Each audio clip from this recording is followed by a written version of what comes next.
In Mark 11, Jesus triumphantly enters Jerusalem, and he's welcomed with people cheering, crying out to him, "Son of David, Hosanna!"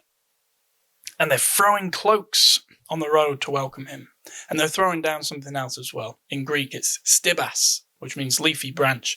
They've gone out to the fields to bring these branches in to welcome the king. So we have a picture of the city covered in leaves. It's putting on a show, a leafy show to welcome Jesus. Jesus visits the temple, but it's late. So he goes to Bethany, where he's going to spend the night, a village just outside Jerusalem. The next day, he's returning to Jerusalem. And when he gets to Jerusalem, what he's going to do is visit the temple and throw the tables over, because what he found in the temple did not please him. So he's showing the temple his judgment. This is not what the temple was for, he's saying. It's not for markets and trades. It's not for you to grow wealthy. It's not what it's for is to encounter the presence of God, to worship God, to offer reverent worship and praise. And instead, what he finds is a market. Well, before he gets to the temple, he's on his way from Bethany to Jerusalem, and there's a fig tree. And he sees that the fig tree is in leaf. The Greek word is fuller. So it's not stibas, it's a different word, but similar image. Jerusalem, a leafy city welcoming the king. And then this fig tree is leafy. It's covered in leaves. But when he gets to the fig tree, he's hungry, so he wants a fig. There are no figs on the tree. The point of the tree, a fig tree, is to have figs on it. Trees exist to bear fruit. And this city, Jerusalem, exists for worship, to worship God. And what Jesus finds is just like a show with no substance. Are you like a show with no substance? Maybe you say the right things. Are you putting on a show for people around you or for God? But there's no substance. You're lacking the very thing you were created for, which is to display the splendor and majesty of God and to enjoy him.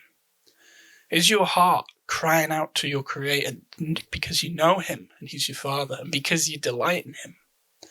Or is your heart unsatisfied by all these other things that you're chasing after? Are you just putting on a show but lacking the fruit you were created for? Are you a leafy person with no fruit? In Mark 11, Jesus is showing us that leafy people are going to be cursed. They're going to wither up and die like the fig tree that he curses. They're going to find his judgment like the temple that's trading instead of worshipping. Leafy people face judgment. We face the same fate as the fig tree, to wither up and die if we don't have that fruit that we were created for, to know God and to display his goodness through love and joy and peace from the Holy Spirit. We face that withering and dying, but Jesus died in our place. Sometimes the cross is called a tree. When Peter talks about Jesus bearing our sin in his body, he says he did it on a tree. Jesus died on the cross like he's dying on a tree, so that the curse that he gives to the fig tree doesn't have to be borne by you. If you're a leafy person, that curse, Jesus is willing to bear it. That death, he's willing to die.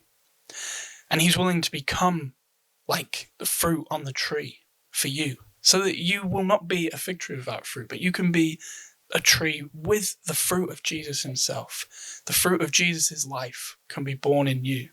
You can receive Jesus' life through faith. You can receive Jesus' life through the gift of the Holy Spirit. Are you trusting in Jesus to lead you into the fullness of life? Or are you looking for the fullness of life elsewhere? If you're not part of a church, please go and visit a church and ask, how can I know more about Jesus? How can I receive his life? How can I be part of this community that is crying out to God as Father? If you are a Christian, are you just a leafy Christian that says the right things, but your heart is empty? Jesus said, ask and it will be given. Ask and you'll receive. Ask God, and he'll give the Holy Spirit. If you who are evil know how to give good gifts to your children, how much more will the Father give the Holy Spirit to whoever asks him?